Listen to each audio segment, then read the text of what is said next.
Hi everybody, I'm Ron Cantor and you're watching Out of Zion on God TV. And today we're literally standing on the walls of Jerusalem. I'm sure my hair is going all over the place because it's really windy up here, but I want to talk today about what it means to be a watchman. The prophet Isaiah wrote many hundreds of years ago these words I'm going to read to you right now.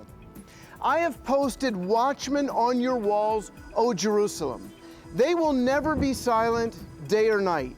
You who call on the Lord, give yourselves no rest and give him no rest until he establishes Jerusalem and makes her the praise of all the earth. Okay, first of all, what is a watchman on the wall? Now, I grew up in this era and we don't really have walled cities. You know, when I think of a wall, I think of a room and a wall. We don't really have watchmen.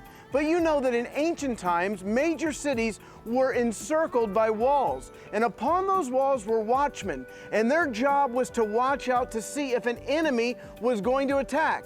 If indeed an enemy was on its way, they would sound the alarm. They would blow a trumpet or a shofar and the people would ready themselves.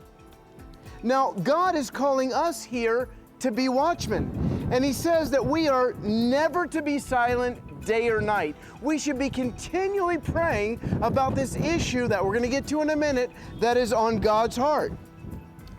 You who call on the Lord, give yourselves no rest and give God no rest. Isn't that pretty amazing? God is encouraging us to remind him of what he promised. So he says, give yourselves no rest, give God no rest until he does what? Until he establishes Jerusalem as the praise of all the earth. Now, I don't know about you, but I read the news recently and Jerusalem is not the praise of all the earth. But he's calling on us, the body of believers, to be like watchmen on the wall that will pray, that will fast, that will fight in the Spirit day and night. You see, he's not calling the Jewish people here because most Jewish people don't know him. But he's calling the body of believers to pray for their elder brother, to pray for Jerusalem, that he would do an amazing work in this city. Now you might say, what's that to me? I'm not Jewish. Why do I have to pray for the Jewish people? Well, think about it this way. It was the Jewish people that gave you Yeshua. It was the Jewish people that gave you this book right here.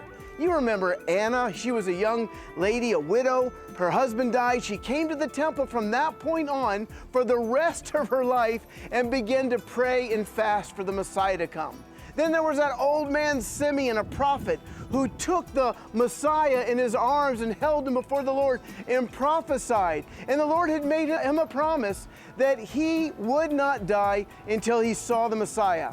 They're just two of thousands of Jewish people that were praying and fasting for God's redemption. And because of that, Russia has been reached with the gospel. Ireland's been reached with the gospel. America and England and Germany has been reached with the gospel. If you take away the Jewish people, there is no good news going from Jerusalem to the ends of the earth.